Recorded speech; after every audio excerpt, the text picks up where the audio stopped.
So before giving my life to Christ, I would say that I was full of sadness. I felt like I didn't have purpose. I grew up in the church, and my family brought me to church every Sunday, but I still felt lost and disconnected. Even if I maybe believed there was a God, I didn't have a relationship with him, and so I felt kind of lost and disconnected and just traveling in circles, really. So during a point in my sophomore year of college, I reached kind of a low and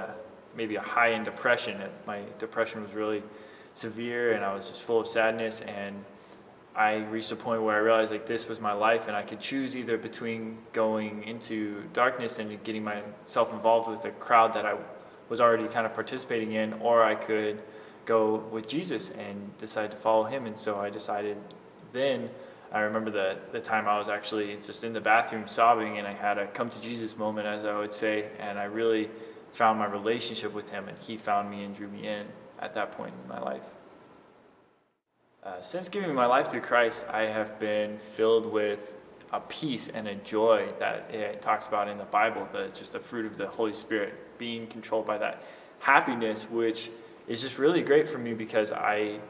my family suffers with a history of depression, and being able to overcome that and always be happy no matter what the situation is, and knowing that God has a purpose and a plan for my life has just radically changed the way I go about making my decisions and making my life choices.